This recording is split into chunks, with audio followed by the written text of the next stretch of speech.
Welcome to Love in Brief, a not-so-brief ABDL podcast focused on issues of love. Love. What kind of love? Love for self. Yeah. How about love for love? Love for love is a big part of it. Yeah. How about love for friends that we get to see their faces across from us? In the real, actual, goddamn world? The real, actual, goddamn world, I guess. I love it. Yes. I love that, too. So welcome, friends. I am Lola. And I am Resident Yes, and we are in person with our friends who came into town to play and hang out and do a bunch of kinky shit and to be on Love and Brief, which is really exciting. Do you want to tell us, Lola, since you produced this one, what is our topic today? Yes, Daddy. Our topic today is all about understanding the DS or Dom sub dynamic.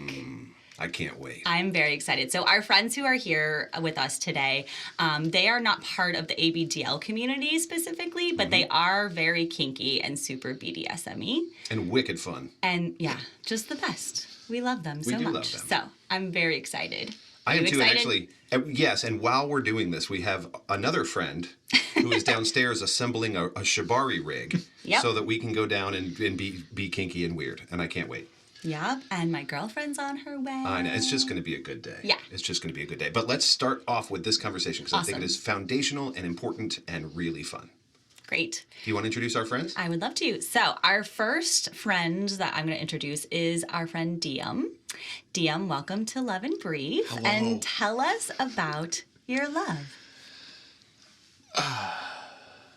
You started with me. I did. I've been with my fiance for coming up on 2 years officially. There definitely isn't any wiggle room there at all. We actually met at a dungeon party set a few years ago. Time is weird. But we became fast friends and got to know each other better and slowly fell in love. And and now you're engaged. Yeah, we're engaged. Yay! And that's really exciting. That is That is really exciting. Congratulations. We're incredibly cute. You are adorable. I can wish confirm. everybody could see this. I can confirm this. Yeah. Awesome. Well, thanks, Diem. So our other friend who's here, her name is Ella. Ella, welcome onto Love and Brief. Can you tell us a little bit about your love right now? As DM said, we just got engaged. Very exciting. I was wondering if you knew about the by the engagement. way. Yeah, that's what I was going to say. Yeah. Let's to each other. Let's Got say it. to each other. Got it. We are a couple. Yes. And hopefully getting married soon. Get to plan all the details. Very exciting. That's so fun. What a magical time of life. It's so good. It's so fun. And I feel like these days that like people are just doing weddings however they want, and I fucking love it. We're working on it. Yeah, I love it. I may or love may it. not wear a cloak. Yes. Yes. I love love. I love weddings. And, I know that it can be a stressful period, but it also can be such a magical period. So I'm really excited for you guys. Definitely both. Yeah. I loved it so much I did it twice. So as we said, we're going to talk about the D and S in BDSM, right? Yeah. And I wonder if we should talk about what BDSM is. Ooh, yes. And then we can zoom in on this part. Do you all want to talk about BDSM? What is it? You met at a dungeon. It might be a term you're familiar with. So the acronym, if I'm remembering correctly, we'll see if I do, it actually has multiple parts and letters are used multiple times. So the first BD stands for bondage and discipline. The D and S together stand for dominance and submission. And the S and M stand for sadism and masochism. Yes. And what do these words mean? Bondage, getting tied up. Getting tied up. Yay! We're going to do that or later. restrained in some way. That's right. Yes, It doesn't have to be absolutely. ties. And discipline, doing as you're told. Theoretically, not everyone does that. But The ABDL community is pretty familiar with discipline. I do see a lot of discipline stuff happening. Yeah. oh yeah, and being disciplined, but also having discipline. That's right. I would argue is a part of it. I agree. I agree. You want to take the next two? Oh man. Okay. So So the next two would be D and S. Yeah. So I guess which we're talking about Nintendo DS? Yes, absolutely. My favorite. So dominance and dominance and submission, which usually can refer to a specific dynamic. It doesn't necessarily have to, but the role of a dominance is the person who is having the control over someone. And the submissive is the person who is obeying, submitting, whatever, to the dominant. However, I do want to specifically mention that the sub has the power. So even if the dom technically has power, the submissive can overrule things at any point. At the end of the day, everyone is equal, should be equal in terms of the playing field, and everything that you do for fun and consensually. Consent is key, always. Consent is key. We will certainly get into that. And we talk about on the podcast all the time about power exchange is exchanging of power. You both have power, right? Exactly. You both are exchanging that and choosing to do that. Either side can say no to something. That's right. That's right. And you negotiate together what's going to happen, right? Exactly. What is I'm this sure going to we will look get like? into And that. I'm sure we'll get into that. So we've talked about BD, we've talked about DS in this BDD SSM scenario. What is S&M? S&M, a great song by Rihanna. It's a great song. So sadism and masochism. Sadism typically means giving pain, and masochism typically refers to receiving pain. And loving it.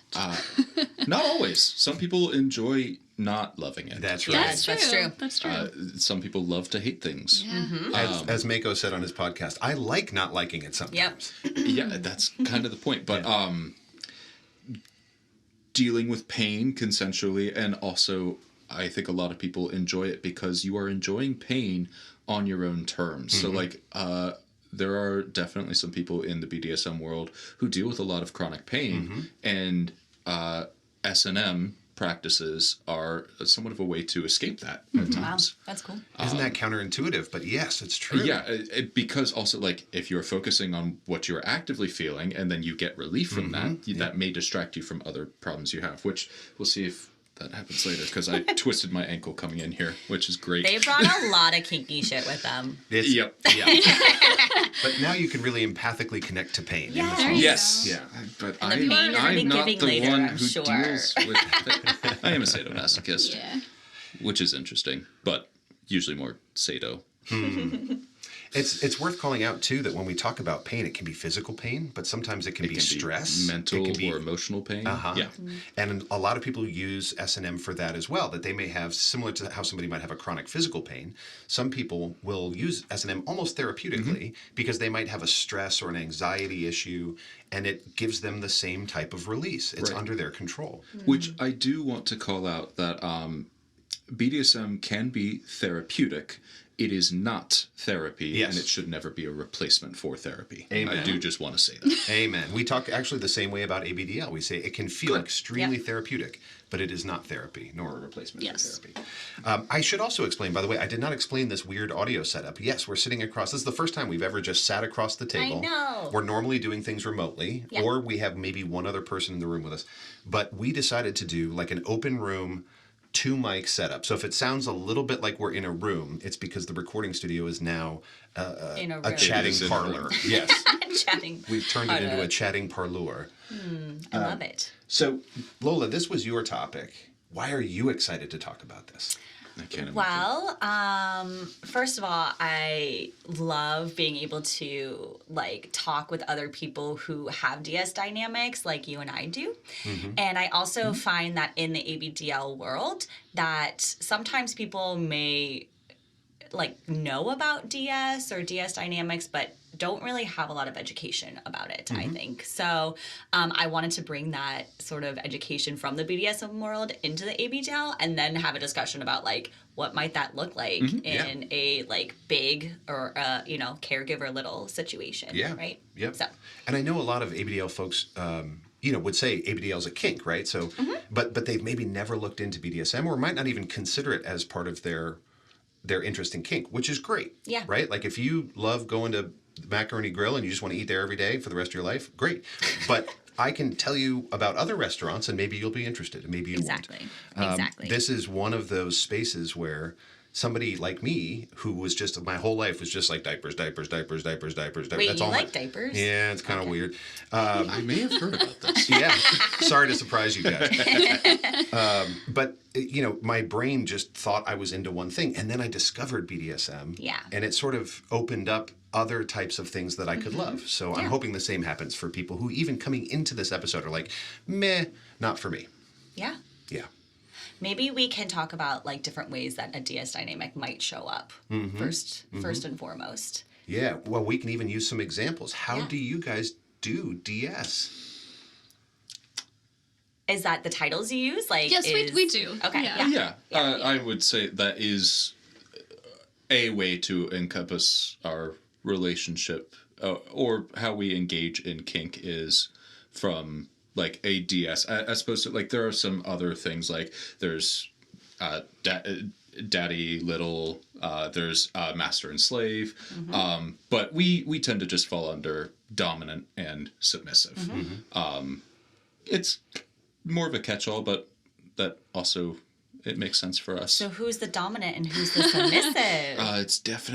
I'm definitely in charge all the time. Yes, DM is my dom. So. Especially in the kitchen. Yes.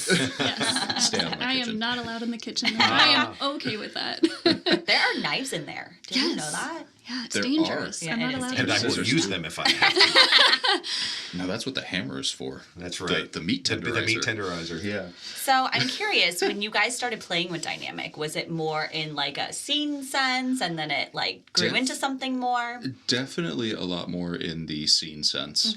Yes. Because like how we met each other, as I stated, was at a dungeon party. That is much more an expression of like friends usually coming together or romantic partners or partners. It's incredibly varied. But people getting together and doing individual scenes, which typically last around 40 minutes, mostly to be conscientious to other attendees. But it's short-term power exchange where like there is often a dominant and a submissive, or more of one type or another, depending on what people are doing. But it is brief power exchange, whereas you can also have longer-term relationship power exchange, which we have definitely dabbled with and do to some degree. It's also changed and metamorphosized as we have gone through our relationship and also have started living together, which changes things. For sure. Yeah. Yeah, I think we used to be, I would say, more strict. I would say in how Yeah, we definitely. handled a DS dynamic. I mean, we would take what others did in their dynamic and try to incorporate that with ours. Learned what worked for us, what didn't work for us, and I think since we moved in. We've definitely been a little bit more relaxed in some regard. Well, also it's gotten more fluid because we've really gotten good at being part of a team. Because a DS relationship, at the end of the day, it is still a type of team. It's a really fun, kinky type of team. But it is a team effort, and that flexes, that changes. So, like, yeah...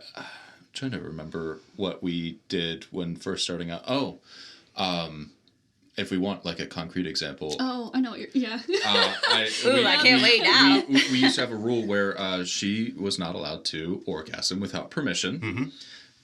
That just got unrealistic eventually. Because like, if you want to talk about why. Yeah. We still do that when we are... having sex together or playing together. That's still a rule that I have to ask. Because sometimes orgasms don't come just from sex. Yeah. Yeah, right. But there was a time that, well, you mentioned earlier that some people will use pain when they have chronic pain. So I have chronic pain, and one way that I can get around my chronic pain is orgasming. Happy neurotransmitters. Yeah, for sure. It's very helpful.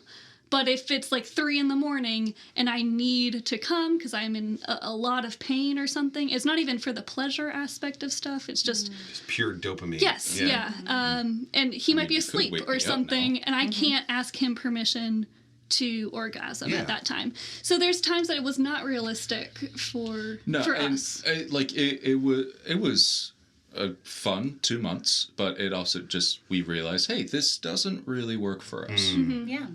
And so we had a discussion about it, and we changed it, and we were like, yeah, you know what? It doesn't need to be as it has been.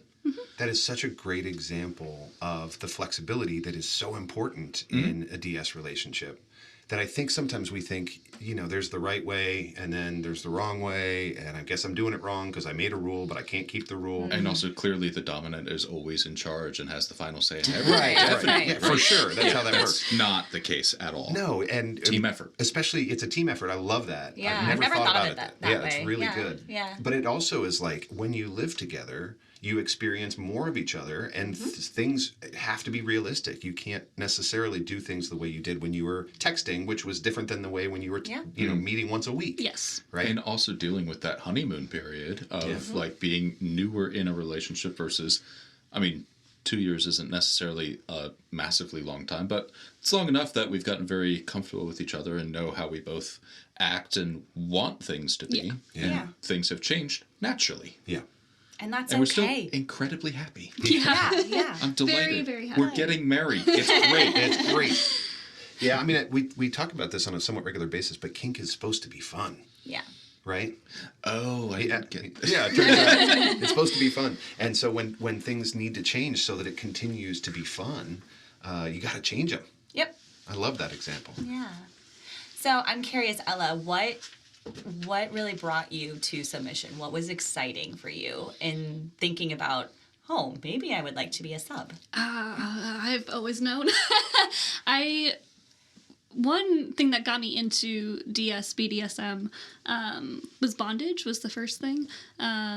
Being able to release control and not have to make those decisions. And I think that naturally followed through into submission, at least for me.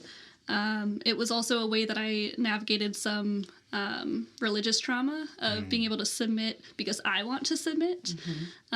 It was my personal choice, and I think I took a lot of power back for that.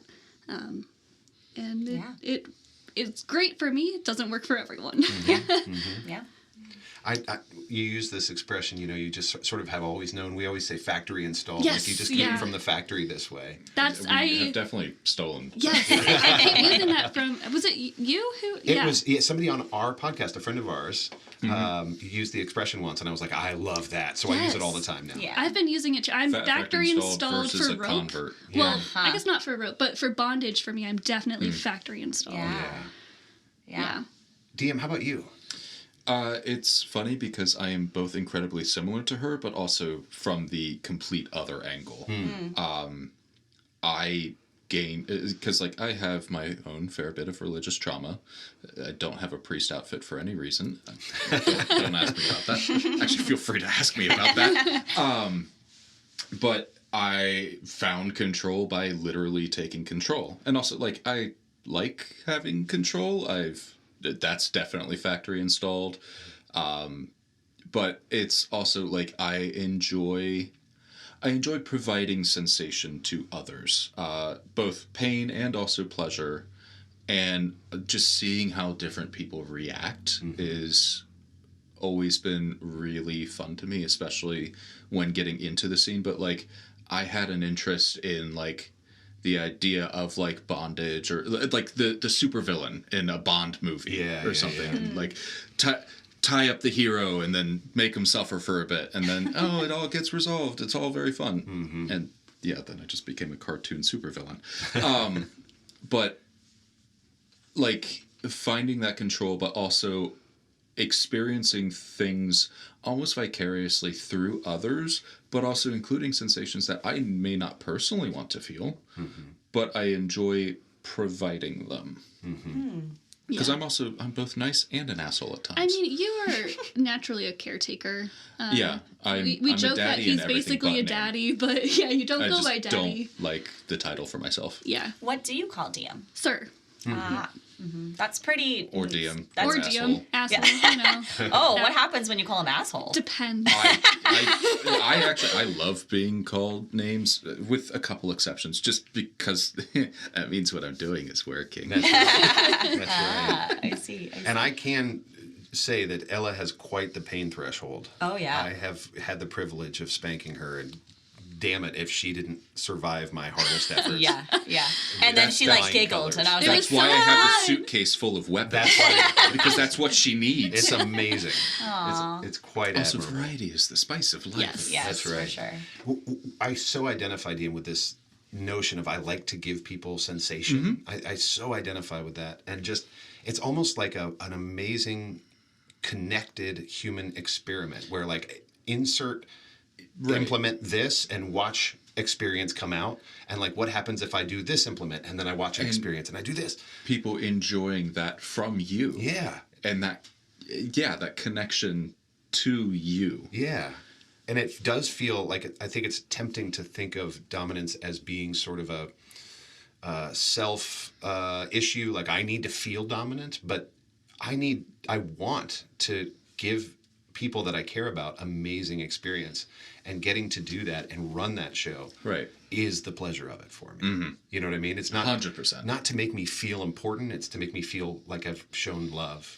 Right. I already feel important. I do want the love part, though. Yeah, the love part, man. And sometimes being a real asshole is I love being nefarious. I love coming up with mindfuck schemes that really, really mess with you. Because part of it is also you want to see them succeed through it. Yeah.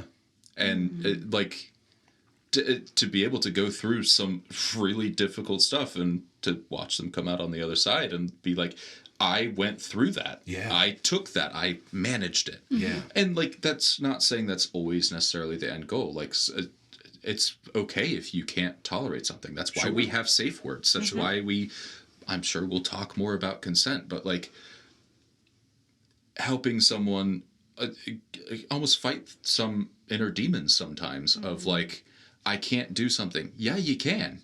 Because you took like the giant piece of wood for like 10 minutes. Yeah, right. And tired my arm out. There's definitely a mental battle with it, which for me, I can get stuck in that cycle of like, I can't do this. I can't get through this. And having a dom that's encouraging you is so... prove you wrong every single time. And it's a including great... in real life. And that is where more of our dynamic takes place in encouraging you to like get through some of the hard parts of life, because life is kind of a bitch sometimes. And I know that at the end of whatever battle, you will be there to support me. Always. That's an amazing carryover. I was going to ask, like, does your DS carry into your day-to-day life, or is it just scene-based?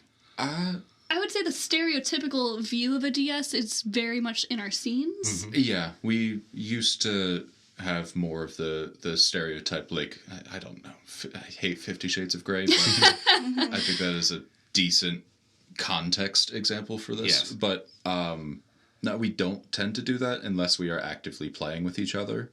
But it does show up in like encouraging her to be her best. And also using that as encouragement for myself to be my best, because I have to be my best, to also help her, and that also helps her. Yeah. And she also encourages me just the same way. I want to ask you the same thing, love. Me? Yeah. How did you decide or become a submissive? I think a lot like Ella, I think it's always been there. If I were factory installed with something, it probably would be my desire to be submissive, even though I didn't know what that was or what that meant or what that might even look like. But the idea of, I think a big part of it for me is, proving to myself that I can get through something, but with somebody there watching over me is like so powerful and can be so healing and also so freeing. And I haven't talked about this a lot on the podcast, but I do have a history of sexual trauma. And so I remember when I first really wanted to start delving into BDSM and submission, I was like, wait, is that wrong? Because like, I shouldn't know. I survived abuse. I more than survived. I put someone in jail. And I shouldn't want to. Now I should be the one in charge of my own body. But guess what? As a submissive, I am in charge of my own body. I am making the decision to give to somebody that I love and trust with rules and boundaries and always open communication around it. And in being able to do that, it actually allowed me to start exploring my sexuality in a way where I felt safe. That is, I can see a corollary between that and the pain discussion we had earlier, where it's on my terms. Yeah. I control the narrative now. Yeah. And taking that power back. Yeah. Exactly. Thank you for sharing that, and that makes a ton of sense. I was not factory installed with any of this. Only diapers. Only diapers. Just 24 hours, and it's all my head says. And I have just fallen in love. So for all y'all who are all factory installed, thank you for welcoming me into your kink as a neophyte. I am so glad to be here. It's a good time. It's a good time. What do you find, like the first time you had a dominant role, do you remember that? And do you remember how you felt? I do. Yeah, I think I was titillated. So I was watching first, right? I was watching others do scenes. Yeah. And I was just deeply intrigued and like felt this kind of stirring in me, like, oh, why is this turning me on? I mean, I know that's the point, but it never has before. And it's because I hadn't been face to face with it. And so I got to watch, and after a while, I got to do a spanking on somebody. I got to spank somebody. And I remember being invited for this purpose, like, please go do this. She would really love it. And I thought, wait, I get to give somebody the pleasure of that I've been witnessing in this place that I've never even been allowed to play before. Like I understood the rules, consent, safety. I knew how to do it, but I actually got to do it. And the feeling was intoxicating of giving somebody that level of emotional and physical pleasure and release. It's just, it's amazing. And then it sort of snowballed from there. That was impact. That wasn't necessarily DS. But it kind of snowballed from there because I realized, oh, I could do this more. And I could do this with this amazing negotiation and consent. And then it became, what if in a relationship I could do this? And so that was the relationship that I had. It is the relationship I have today. And I love it. Except we're switchy. I don't know. Do you guys switch? No, but Not with each other. No, exactly. Not with each other. I've kind of corrupted her into being. If it hasn't been explained, top versus bottom tends to be like dominant and submissive, but more so in a scene sense. It's carries a little less weight, but topping and bottoming. So top is they give things, give sensation. Bottom typically means receive sensation, whatever that means. But I've corrupted her into being more of a top. Yeah, I always thought I was a bottom in you were the bottomingest bottomest bottom. Whoever bottomed, too. Yeah. And recently I've been getting into rope topping. That's been something I've been really, really enjoying, even to the point where I'm causing pain and torture ties, and I'm really enjoying it. Wow. My influence grows. I can imagine as a submissive, you know what you want to feel, right? Yes. And so now you get to give that to someone. It's so fun. And there's been times even when DM is playing with other people, and I'll, during negotiation, kind of... she helps me scheme? Yes. Because I'm like, as She's a bottom delightfully or as a evil. sub, I know what I want. Yeah. So this might be what she wants. Yeah. Like, let's try that. Yeah. And ends up working out really well. And that's also all with negotiation with friends of ours. Yeah. I wonder if now is a good time to have the more you know. Ding, The consent moment. talk? Yes. Yeah. Oh, sure. Can we do it? Let's talk about Also, it. are you guys too young to know what that was? The more you know, I'm too young. Here's I don't like know. the star. The star, Yeah, okay, yeah. yes. Oh, I don't know this. So it was I'm like only a... familiar with this as a GIF. Okay. You're So breaking my heart. Okay. So it's kind of like a knowledge-based PSA, It's a little PSA, for kids, yeah. on television. Anyways. Yeah, so let's talk about consent. How do you do consent? Do you have a... Well, let's talk about the importance of it first. What is consent, and why is it important? Consent is king. Consent is agreeing to something, and we typically add on in the kink community, BDSM community, informed consent. So you ideally should know all aspects of what you are agreeing to before you agree to it. Or at least your due diligence, because like it's hard to talk about every single possible thing that could happen, especially if you yourself like if I have a health issue that I don't know about, that may factor into a scene and I won't know about it until it happens. Right. But you do your best to inform people of all possible problems, issues that could arise. But it's basically like, hey, I want to spank you later. Can I do that? And you say, absolutely, yes. And then when we get into negotiation, we get a lot more specific about what that looks like. Where can I touch you? What can I do with you? What implements can I use? Can I touch you in other ways that are not just impact? And there are also different ways to do that. Let me know if I'm getting too far away from the original point. No, this is great. So we also try to do opt-in negotiation as opposed to opt-out. So opt-out would be like, hey, I want to spank your butt, caress your titties, and put my hands in your holes, and that's what we're going to do unless you say otherwise. As opposed to, hey, you know the various things I do. What are you interested in doing? What do you want to opt into as opposed to opting out? Because you can opt out, you tend to be unspecific, and sometimes things can happen and that can derail a scene. And Whereas, consent can be ongoing. Oh, absolutely. Consent is. Not can be, is. Yeah, right. Yes. Consent can be revoked at any point as well. Right. Yes. So even if you do opt into stuff and say like, hey, I want to specifically be hit on my right cheek like 10 times, like you can get 7 in and say, I'm good, yellow or red. But that's my brief segue. Derailed train track. No, that was great.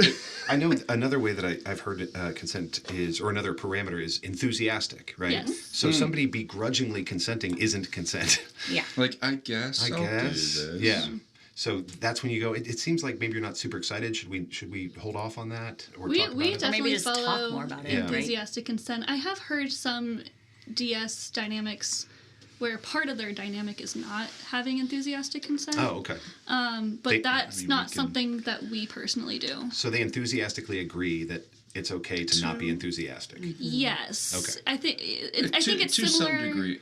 This also gets towards the CNC vein of aspect. CNC, meaning consensual non-consent, because you can consent to situations where you cannot or would not necessarily consent. It's a very complicated topic.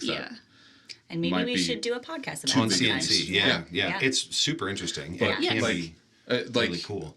One I think easy example of this is like if you wake someone up with sex because they cannot consent to it in that moment, but they can consent prior to it. It's the same concept with bondage. Technically, if someone is tied up, they are not consenting to what's happening to them. Yeah.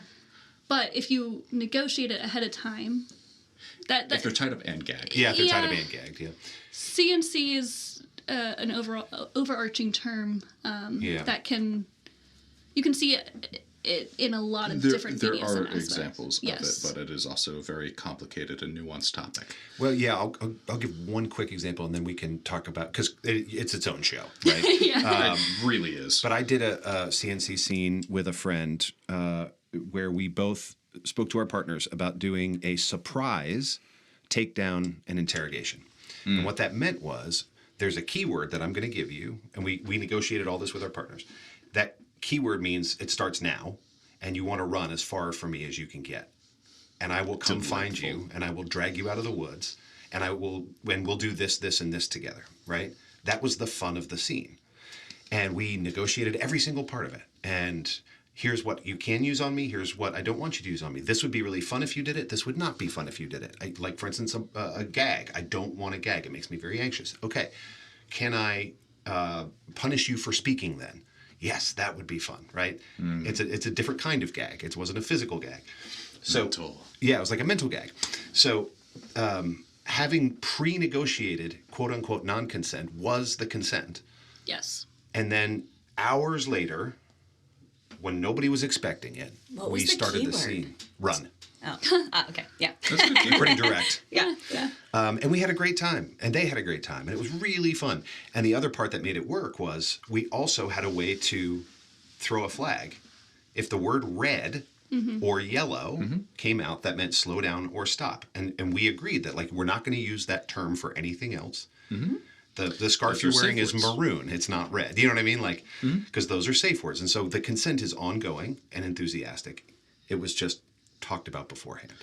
And just for context, the stoplight system is what is often used for safe words in the kink community. Being green meaning I am good, still good. Like, let's keep going. I'm having a great time. Yellow is often a check-in for, like, hey, my foot itches. Can you scratch it or whatever? or like, hey, you're just really focusing in this one spot and it's starting to take me out of my head or whatever. Yeah. And red is the scene is ending. I need it to end, and we will talk about why in a moment. But like, it needs, whatever's happening needs to stop. Shut it down. Yep. And I will say, red doesn't mean you did something wrong. It just means it's time to be done. And both the dominant and submissive can use these stoplights, right? I have called various safe words. We've actually gotten to the point where we will use safe words not even in a scene, just in our vanilla that life. is actually, like, if anything is DS for us, it's like, hey, red, that's really bothering me. Yeah. Please stop. Oh, I think it helps us just communicate on issues that are very important to us. And also it helps us give context to, like, hey, I didn't realize that me tapping my foot was like driving me insane. Right. I thought it was a minor annoyance, and like I try to not do it, but like just as an example. So like it's only ever a communication tool. Yeah. And consent is king. Consent is the most important. I'm so glad we talked about that. And a lot of times it is like a PSA, but that was actually really informative for my life as well. Yes. I love the idea everywhere. Of green, yellow, red. I love it too. In a relationship. Like when you're starting to feel triggered in an argument, you go, hey, just yellow. Just let's pump the brakes a little bit. Or red, I need to walk away. Yeah. And that's okay. Yes. And because of BDSM, you have not only language, but practice doing that. Yeah, I mean, BDSM gives you such a practice in communicating clearly. And also, you also have to figure out what you want, right? And how to express that, which I think a lot of people struggle with in real life too. So getting to practice that in BDSM and in kink, I found has only helped me be a better adult in like so many other ways. I agree. Absolutely. Yeah. Yep. Yeah, my life has benefited tremendously outside of sex and kink. Isn't that wonderful? Yeah. Of course, you found Lola. And I found Lola. Yeah. I do wonder if we can be a little naughty together. What are your favorite ways to play when you're doing DS stuff? I mean, in regards Variety to what? Is the spice of life. Yeah, so you mentioned rope. Oh, okay.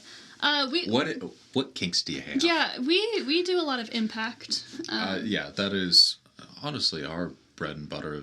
One of the main things that we tend to do with each other. Yeah. And what does that look like? I have a large suitcase filled with random ass shit. Like a garden hose. Yeah, there's a lot. 2 different types of garden hose. I'm sorry, 2 garden hoses. Some kitchen sink hose duct taped together, a cross with Jesus still on it, a miniature frying pan that is just more for comedy than anything. Cute. It's adorable. It's adorable, Can and I it's see also that a later? bitch. Absolutely. It's stingy of it. Honestly, there's a lot of hose because there's also the dishwasher or some sort of dishwasher hose. I don't know. You heard it here. Diem likes hose. Yeah, that's not a secret. Does appreciate a good hose. That's why he likes me. But also my hands, riding crop. a bunch of stuff. I used to hit people with a lightsaber. That used to be a signature of mine. Then the lightsaber broke. Oh. I thought you were going to say their legs kept falling off. Yeah. Just slicing them Just right slice off. them right in half. You would have thought after the first one. I know. You'd learn. I got more careful. You have a lot of implements. And yeah, a lot of stuff that I went through Home Depot and went, That's I could fun. hit someone with that, and that would be an Things that interesting you just kind of sensation. find around. Because there's a surprising variety of pain. Yes. Yeah. For And sure. I think not even the physical impact, but like the mental impact. Like He really fucks with my head, which I love. yeah, like I will use the sound of something whistling through the air to like to freak her out a little. Yeah. Like if I swing one specific cane, like if I swing it really fast, it makes a very distinctive sound, and if it hits her at that speed, it's gonna suck. Yeah. Yeah. Plus, also it can be disorienting. So, I guess impact as well as also some amount of mental play and keeping her on her toes. Mindfuckery. Yeah, for sure. You hear the word play a lot, and that's a good way to identify sort of genres of BDSM, right? You talked about impact play, or you talk about sort of mindfuck play, or what are other kinds of Wax play. Wax play. Like I brought my box of wax stuff, even though I said I wasn't going to transport it other places anymore, and then I've done more wax in other places after saying that. There's rope play. Rope play. Rope Electric play, play? shibari, Electric. I have some of that in my bag. I'm probably going to electrocute someone here later. Nice. Oh. But didn't even know. there's a wide variety There's of so electric many as well. different- Like there's TENS unit, there's the violet wand, I've which seen is you like use the the really TENS buzzy unit. I stuff. On love Ella. the TENS unit. Yeah. I think I have one. Electric play is so fun. Temperature play. Yeah. Which is there's piss play. wax. There's piss play. There Yay, is piss play. I like that We do a little one. bit We of do that love some sometimes. piss We do play. love some piss Pisses me play. off. Who gave you that idea? Our little pea slut over Not here? you. Oh, sad. No, it was a previous play partner. Okay, and I was like, yeah. wait, I really like this. I remember and I when this just happened and you came to me and was like, doing it. hey, I like this thing. And I'm like, yeah, it's so so- fun. Yes. I mean, Lola put on my first diaper. That was very exciting. That is Diaper exciting. play. Yeah. Yeah, we may not be necessarily like in the ABDL community, but we have dabbled a little bit. Yeah. Because we also we like trying things. Yeah, it's fun to try Yeah, things. absolutely. Right? I like the humiliation aspect. Yeah, I was going to say, you don't have to be an Absolutely. AB or DL to do Yeah. diaper play because Yeah. it's Right. humiliation. It's so fun. It can be control. It can be Yeah. bathroom control. Like, it's... Which can be a total That in mind itself fuck. is be a a total power mindfuck. Yes, experience, too. exactly. Yeah. Exactly. There's medical play, and sometimes I diapers love are used medical with that play. as well. Oh, Yep. yeah. For sure. Dang, that would be hot. Yeah. Yeah. And some people use I do them have the lab coat. with bondage as well because they want to do an extended bondage scene. Yeah, and that is that's pure so utility. smart. That's pure utility at that Yeah. point. And then you could use bondage to like do a lock. Like it's like basically a cover, a lock, like on your diaper. Like you cannot take it off, right? That's so fun. Yeah. Some yeah, people that's use fun. them as chastity devices as well. Uh-huh. Like nobody is allowed to take this off of you, so I have to Yeah. use Or a diaper it's because locked you're not on. allowed to take it down. Yeah. Yeah. Right? And I'll just leave you like that all Also, day. they're so thick that you can't get a hand to. Yeah, to it's your pretty hard to bits. get a hand in there. Yeah. I mean, we're good at it. I'll but, find a way. You know, there's I'll find a way. practice, hours and hours. I do of hear that practice. there's a very unique sensation to using a vibrator on a wet diaper. Oh, it's Oh, the it is best. heaven. It is absolutely That's heaven. like honestly probably my most preferred way to orgasm. Really? Yeah. It's pretty great. Yeah. I know there's been some plays that maybe you guys haven't participated in but may have seen. Like I've seen blood play where some people actually want to introduce blood into their kink. We've dabbled. Yeah. You've dabbled? Okay. I've done both with blood, each other. needles, Technically, only with each other accidentally once, and Yeah. that was stressful, but also was like kind of that's I was like, interesting. oh, that's hot. It still ended the scene, but Yeah. like, yeah. I'm trying to think of things that I haven't because done. blood is just messy, man. I haven't done. can get messy. I haven't done hook suspension. That's when you would hang somebody from their body, from their Yeah, skin. with hooks. So Yeah. you can. I think it's usually done in the knees or in their back, or both. or both. I don't know if I would do that. Fire. I've done fire. I have not simply. I just haven't had the patience to learn I haven't. yet. Oh, I haven't done staple play before, and I would like to do that. No, at but some you have point. done needles. Yeah. Not with me. But Oh, not- I love not- needles. Needles are very fun. That's one of the few places that I immediately raise my hand to bottom immediately. I just want needles shoved in my back. Yes. Really? In your Yeah, back. because I have chronic Ooh. back pain, and it feels amazing. Oh, nice. Consensual pain. Yes, Yes, exactly. yes. Exactly. I mean, there's a world out there, and we haven't even begun to scratch the surface. Yeah. No, there's so And much you can do. There's so much you can do, but a lot of it comes down to domination and submission. Not Yes. always, Topping and bottoming. Yeah. but topping and it's, bottoming. It's Yes. all just different flavors of ice cream. That's Yes. right. That's right. And I not love- vanilla. Sometimes vanilla. It's okay. We one of our good friends who her husband is factory installed, but she says she's vanilla with sprinkles. And Yeah. she's cute. the best. I like that a lot. Yeah. That's adorable. And I've Actually, heard they were on the podcast. a number of people who really like language play, which I didn't know was a thing. Yeah. What is language? Which is where play? you use a language the other person doesn't speak. And you're trying to basically command them. And so it's almost like being an infant. Like you can't Yeah, understand. I've seen it in the ABDL world because Wow. like The you person. really want to feel like a baby. Huh. If you don't understand what they're saying, That's clever. That's so Isn't that cool. clever? So I mean, there's a million ways to Yes. play, and our brains are so fascinating and so complex. It's really just how do you want to have fun? Yeah, And you can have fun in some non-conventional ways. For or you sure. can turn some conventional things non-conventional. yeah. Like but it's various okay types of too hose. to just go like if you want to do a spanking scene. Like I've seen someone getting spanked. I want to do that. Like that's a great place to start, right? Absolutely. I think sometimes when we talk about all of this stuff, I know for me, even right now, I'm like overwhelmed. I'm like, that's so many things to try, and I wouldn't even know where to start or what to do. Or like handcuffs in the bedroom if you're having sex. Handcuffs in the bedroom is a great way to introduce some bondage. Take that necktie off and tie my hands together, Daddy. Yeah. Or you can use the necktie as a blindfold. Yes, Blindfolds, yeah. that is a hard limit for me. I'm Oh, not okay. a blindfolder. Okay, fair. Yeah, but But- yes, exactly. Yep. I was going So- to actually mention hard limits. We haven't Limits. talked about that. We haven't talked about limits. What's a hard limit? So a hard limit is something that one might learn they have, or just something they really don't want to do. But it is something that they do not negotiate into a scene. Like that is not okay. It's not on the table. I have no consent. You do not have consent to blindfold me because Yeah. that is a hard limit for me. Not something that I want to do. And that's something you are aware of. You know blindfolds are a no-no. And you told me that day one. And it's just never come up again, Yeah. right? Because I know. Yes. Yeah. How do you guys think about hard limits? Yeah, I mean the same definition is Yeah. how we view it. Hard limits and soft limits are another term that we use, which often just means like I may be interested in this, but only with specific people.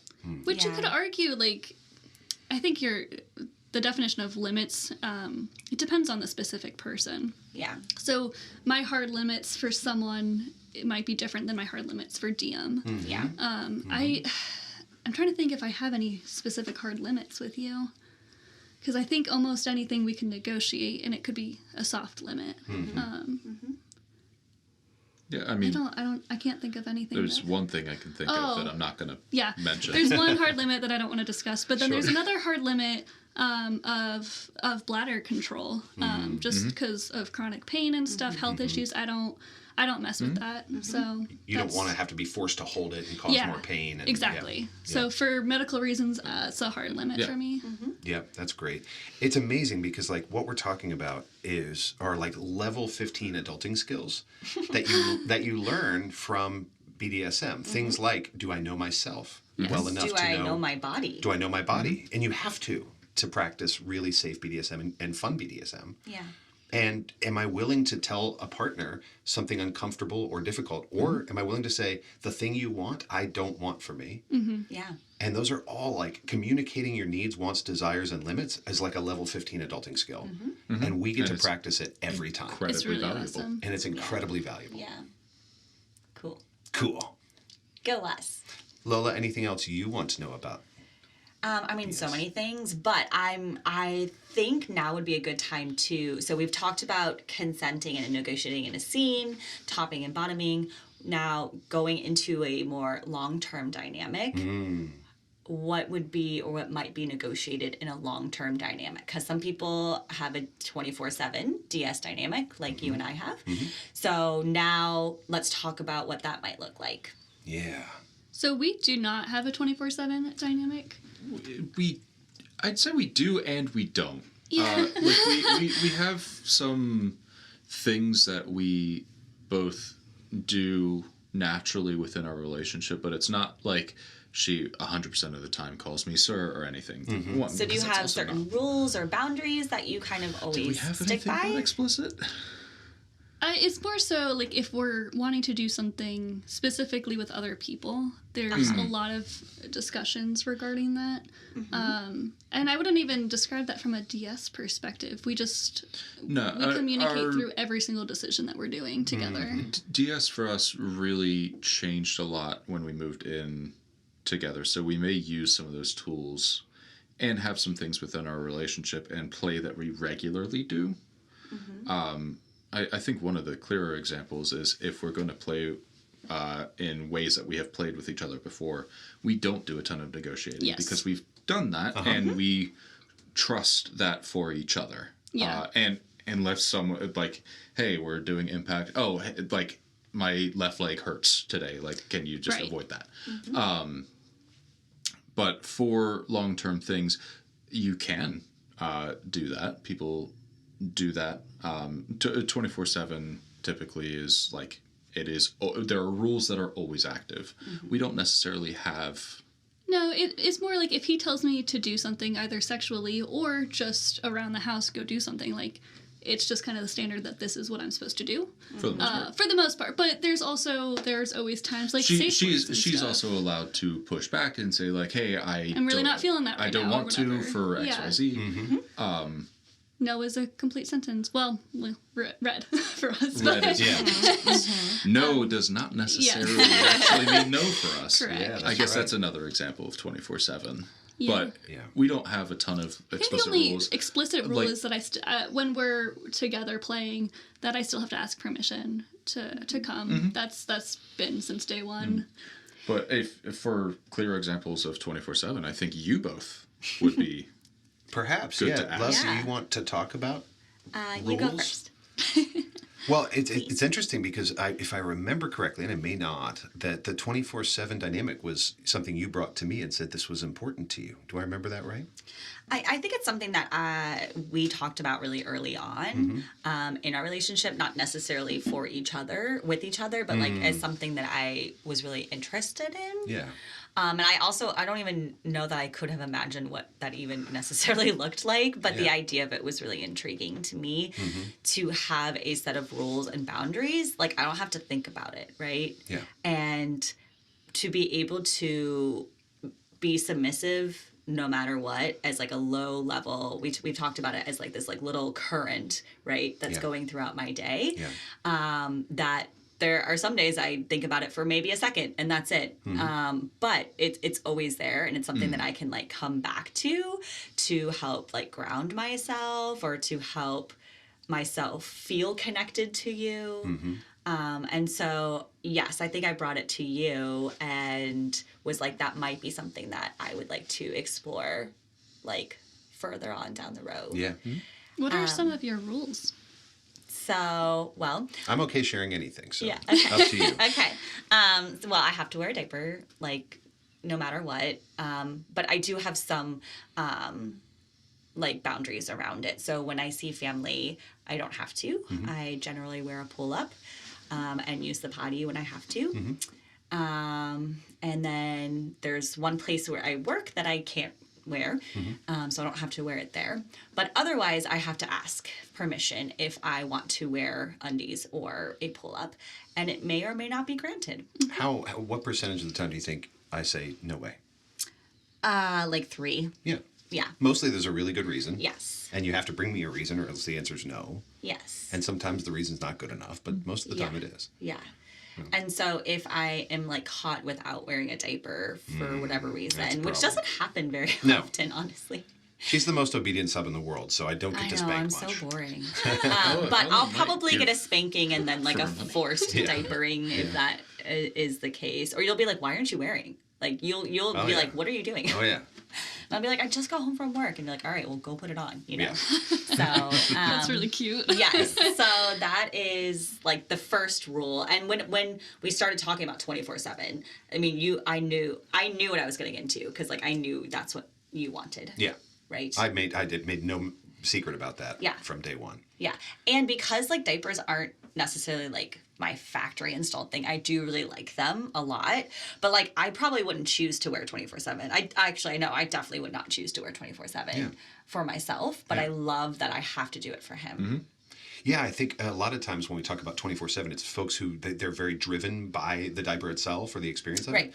But for you, it's an act of submission. Correct. And that's what makes it fun. Yes. It could have been anything. Right. Because you can enjoy things that you don't necessarily enjoy. Yeah. Exactly. Especially when it's for someone else. Exactly.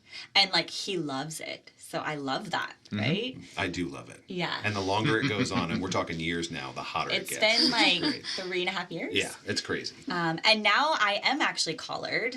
You guys were there. Yeah. But before I was collared, that was my collar, right? Was my Oh, okay, yeah. I mean, that's kind of how I viewed it.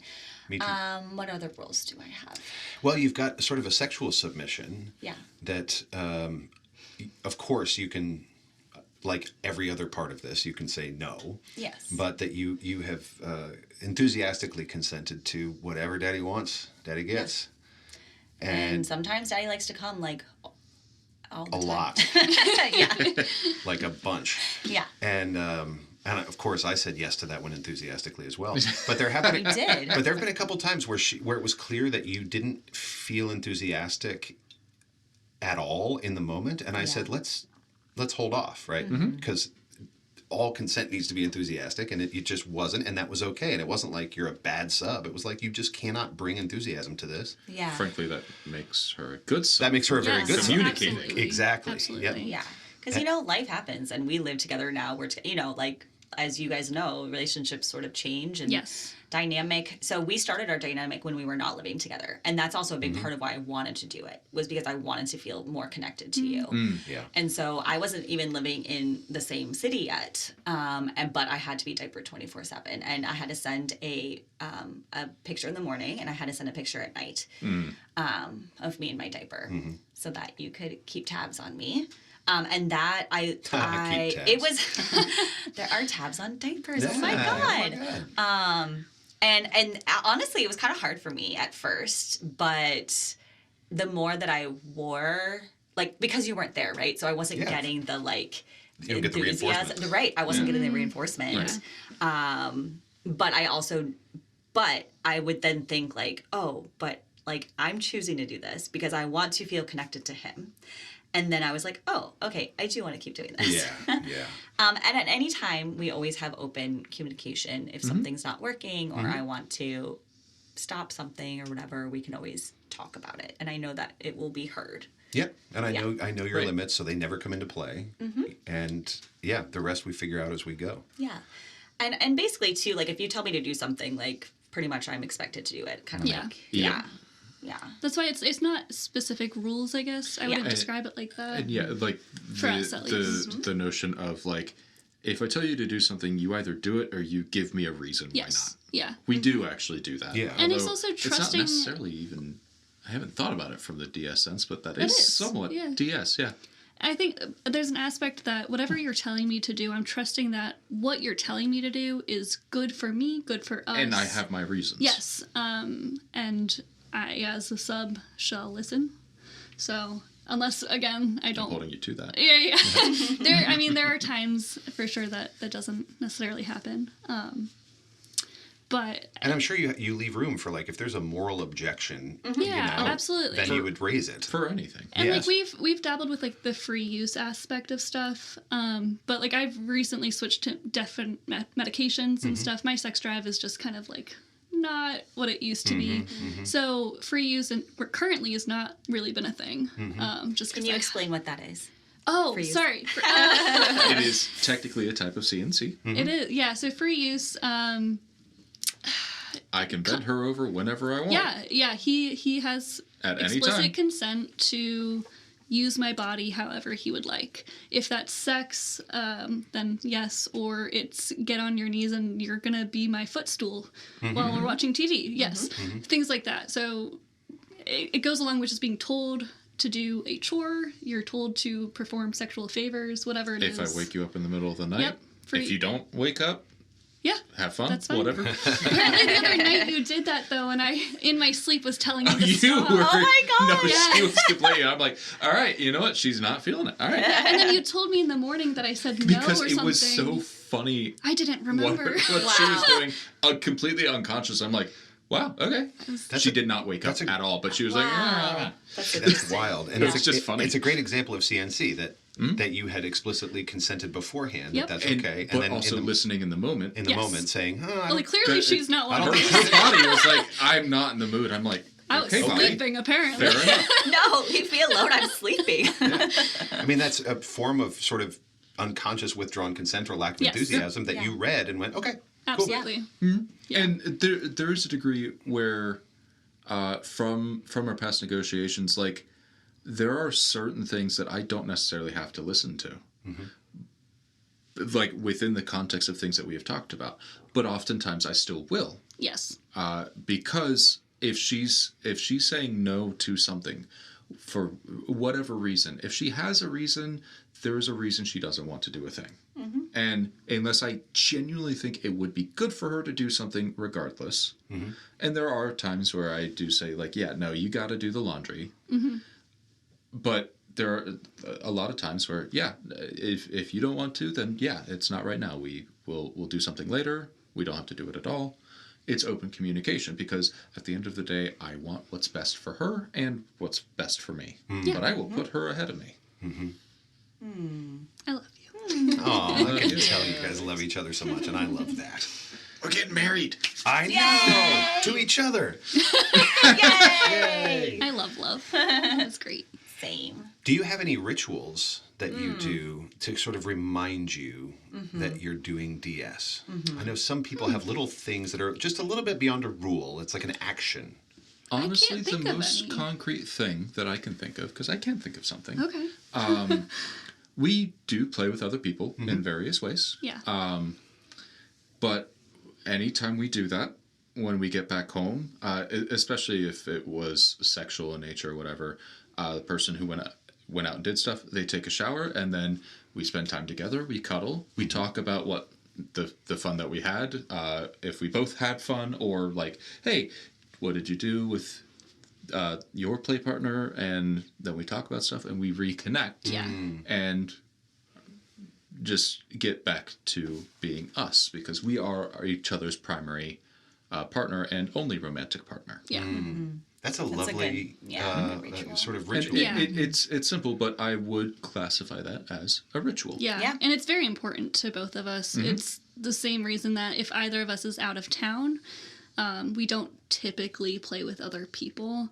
I think there's been With some times. asterisks. Yeah. At the like, we can talk about it, especially scheduling, but Yeah. because scheduling things with each other is hard enough. Scheduling Yeah. things with others is murder. But typically, especially if it's like a new play partner, we make sure that the other is available if stuff goes wrong. Like, And we're there for also aftercare for each because other. we tend to provide aftercare for each other, and we may provide aftercare for a partner of ours, but our main aftercare is with each other. Yeah. Yeah. Even if we haven't necessarily played together. Yeah. This is In that good instance. polyamory / open relationship fodder too. That's really good. Sure. Yeah.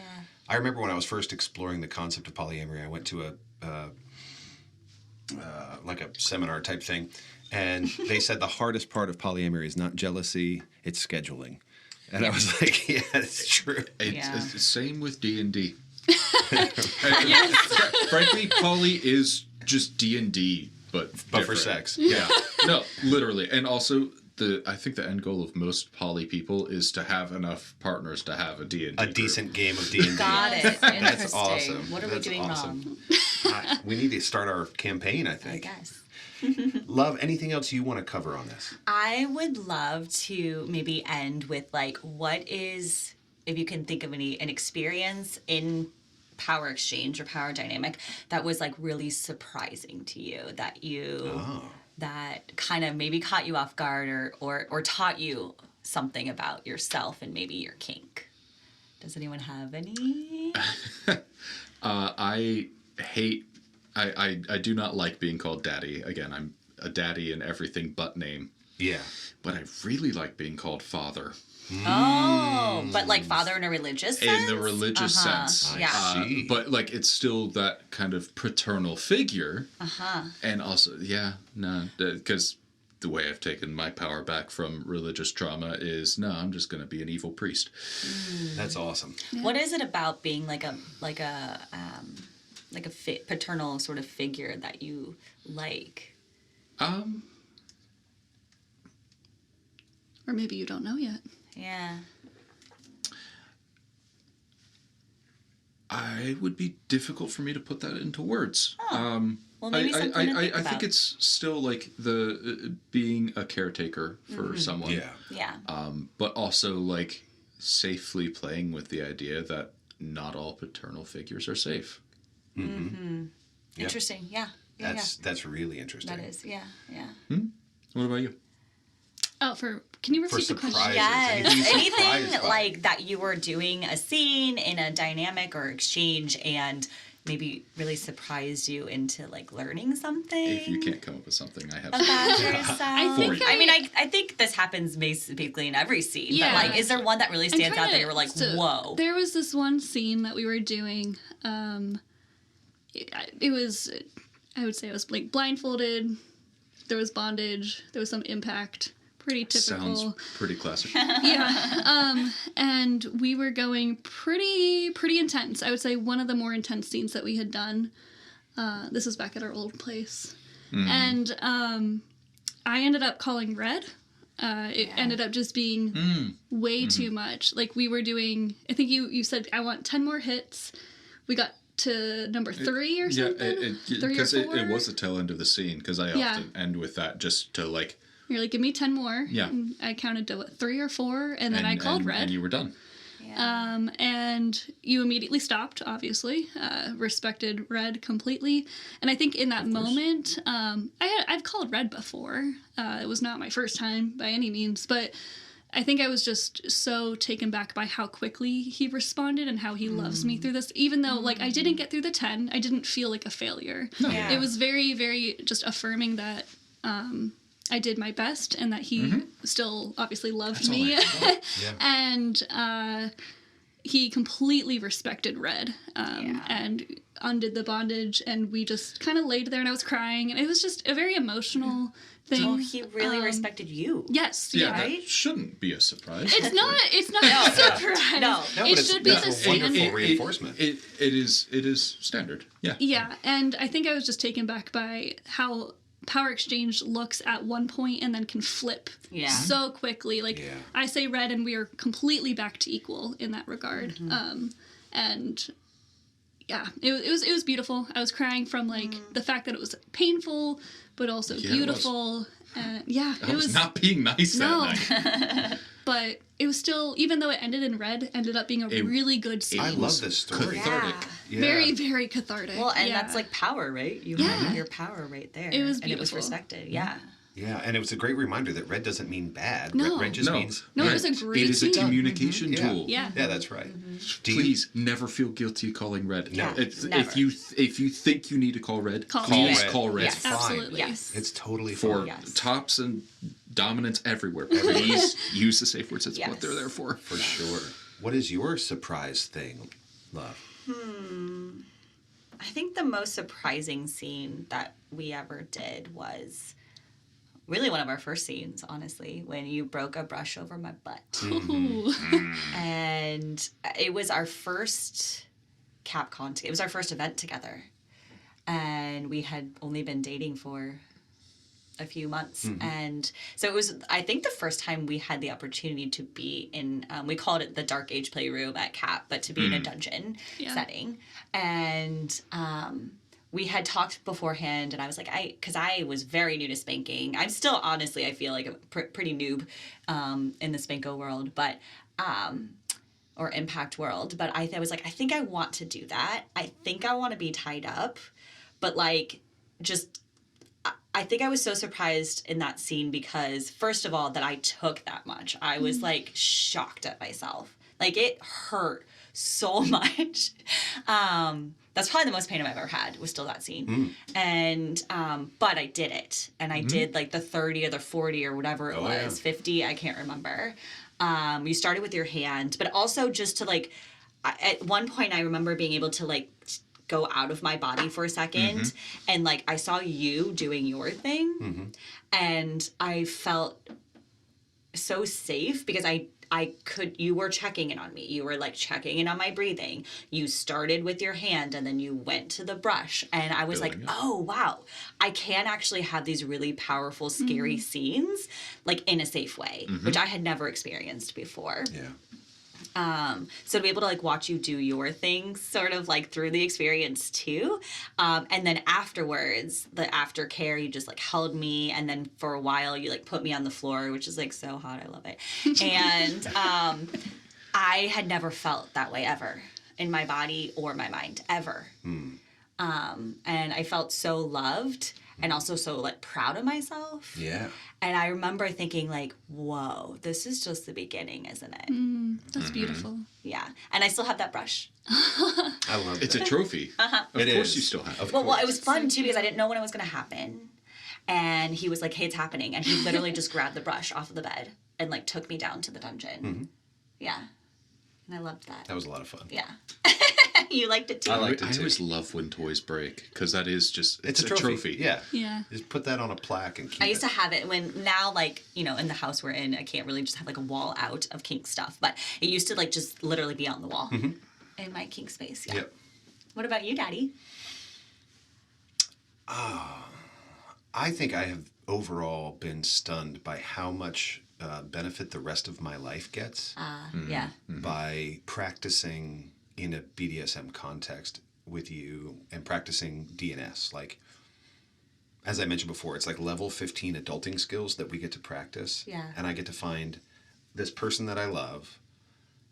I have to, if I'm going to have a really good experience, I have to understand you, your body. I have to understand me, my body, my mind, your limits, my desires, all of it. And we have to communicate.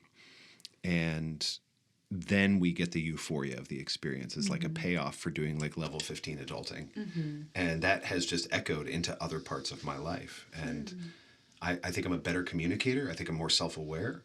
I think you know your body better. I know my body better. I'm actually in my body a little bit, which is rare for me.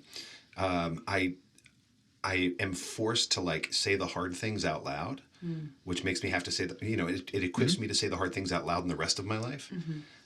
Things like, I don't want that, or you don't want that, and I have to go, okay, now I have to handle my feelings. You know what I mean? So it's all just, it's amazing skill building. 100%. For the rest of your life. And I just love you, and it's really fun to explore with you. Yay. Yay!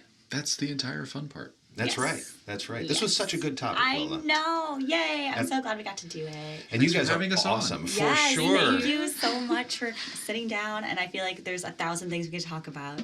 But I think that was a really good like primer to like help people understand like what is DS and what might it look like. So I think that was awesome. So if folks would want to get a hold of you and maybe ask you questions about this or Feel just free. talk about it, how could they get a hold of you? I am Dynamic DM, DM spelled DIEM on FET. And what about you, Ella? Also on FET, Subslut, SUBSLXT. We're also, if you find one of us, we're on each other's profile. That is also true. Oh, okay, you just have to find one. You'll find the other. Yeah, but I think just FET Life is, I don't think that there's anything else. Great. So. Just That's FET. great. I love your name on there, Subslut. Like, that's how I knew you and Lola were going to be friends. She's in my phone as Ella, last name Slut. Wow. That's pretty great. I asked her consent, and she was like, "Yeah." Absolutely. 100% enthusiastic. Well, She really is everything she says on the tin. I've had such a good time with you all. Thank you for doing this. Of course. And friends, if you have a topic or something you want to ask and get advice on, we do question roundups every quarter. Would love to include yours. Or if you have a topic for a whole show, whether something that you want to come on the show and talk about, or you just suggest for us, please send it to me. You can find me on all the socials at Resonate Yes, except for X, because fuck that guy. You can also find us on FetLife as Resonant Yes and Lola and then some. Yep, and you can find you on Tumblr at Lola and then some. The last O is a 0. Yes, and you could always write to loveandbrief@gmail.com if you prefer to use email. And on Instagram, we have our Love and Brief account. And on FetLife, we have the Love and Brief FetLife group, which is like, those are my people, man. Yeah. So come join us on there. Throw out topic ideas. Join the conversation. Would love to have you. But in the meantime, we've got some fuckery to get up to, friends. Yay! We've got some friends waiting for Let's us go hang out. To go do some shit. Let's just really casually hang. Let's just, totally casually. See, that's funny because that's what's happening. There will be some. We'll be hanging. This has been another edition of Love in Brief.